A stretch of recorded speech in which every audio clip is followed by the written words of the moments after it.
Al, he always wanted to be a performer or an entertainer.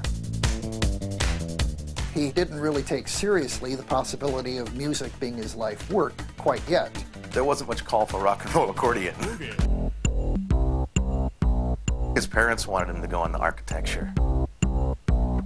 Cal Poly has a really difficult architecture program to get into. Part of his ethics were mom and dad will be very disappointed if I go off and do some non-productive educational program. So I'll do the hardest one that there is.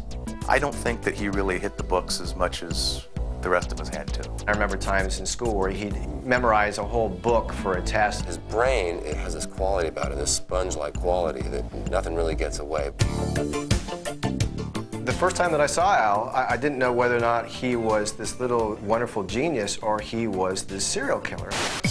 Al was one of the wackier personalities in college. Every time he'd walk through the hallways, he would just kind of stare at us. One of the guys would say, "Hey, Weird Al." And he would just stare and just keep on going. And that's where he got his nickname. I walked into Al's room. It looked like a 747 had just completely crashed into the room. And in the corner of the room was his accordion. And I said, "Can you play that thing?" He says, "What do you want to hear?" I asked him if he could play some Elton John. So he came out into the lobby of the dormitory, and he started playing his accordion. And we were just awestruck. I played bongos. And so Al and I played probably until about 2, 3 in the morning, and we just had a blast. We had a really good time. Just to be able to get in front of people and speak through his accordion was, I think, a great thing for him to do, to kind of knock down the barriers of being so shy. So we put together an act. We did a series of coffee houses. Kind of an open mic thing where people could come and perform. It was bongo drums, Jew's harp, and Al on the accordion. When we were low on content, well, let's call up Al in the dorms. He'll come down and play. After we had some serious, socially important music, Al, he would come down and sing the entire periodic table of the elements.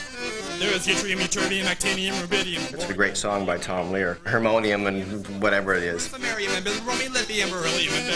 People were kind of confused. There's holmium and helium and hafnium and erbium. And the audience would just look blank. And then a few would start laughing, and the rest would start laughing. Here's a guy that has problems carrying on a conversation with one person, and now he is speaking to hundreds of people through his music, and they are digging it. The next half, I'd like Al to sing along, okay? And after we got our standing ovation, I remember turning to him and going, "Wow, Al, I just can't believe we're getting this kind of reception from people." When I saw the look on his face, I knew that he wanted to do this for the rest of his life. Al was one of the DJs at KCPR, campus radio station in Cal Poly. Welcome to Cal Poly! He had the 9 p.m. to midnight shift on Saturday. He decided to name it the Weird Al Show, from the nickname that he got in the dorms. We kind of came in with this format we didn't have a clue as to what to do with. Hi, this is Weird Al. It was a very strange blend of rock and roll, comedy, and original stuff. He was trying to be the Cal Poly version of Dr. Demento.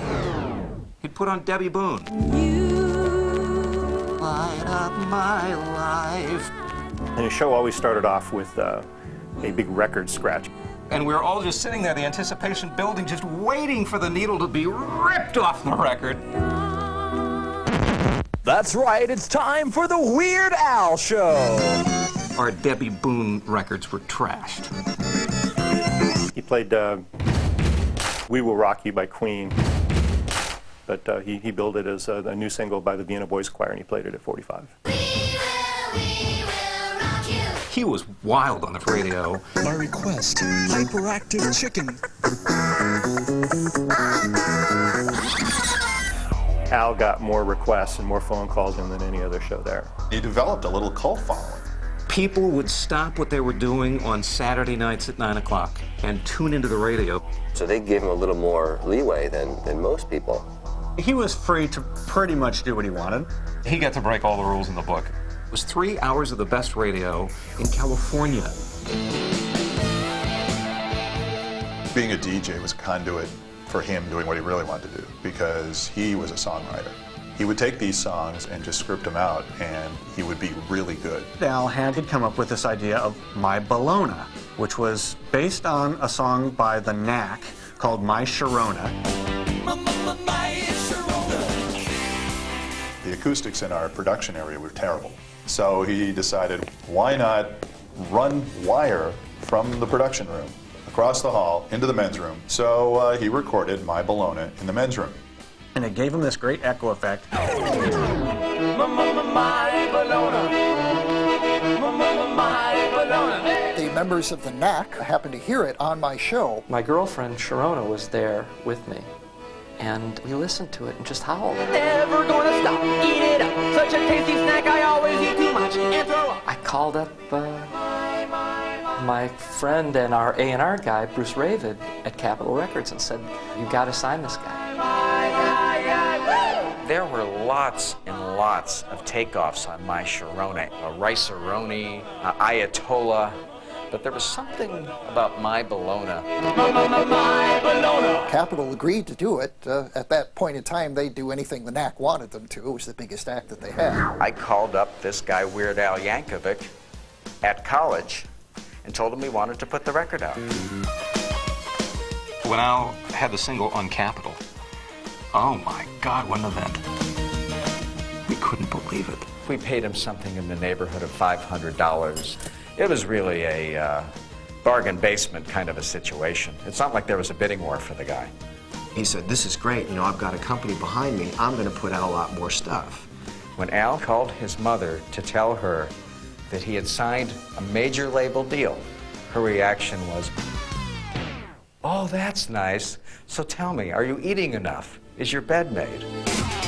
We promised him one single, and then we had an option for more, depending on how that single performed.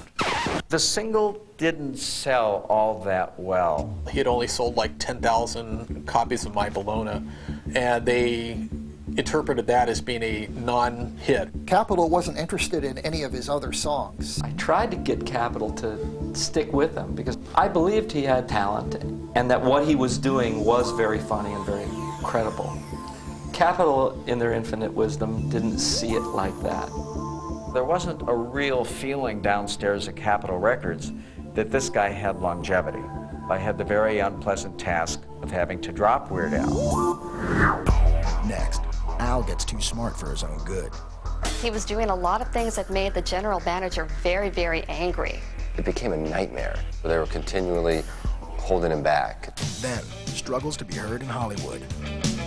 He'd be actually so broke that we would set up in a little corner on the street and people would throw money in. And later, punk rockers push Al to the edge. When we hit the stage, it was just instant wall of hatred coming at us. Apparently, a new wave, punkish kind of audience is not the right audience for accordion music.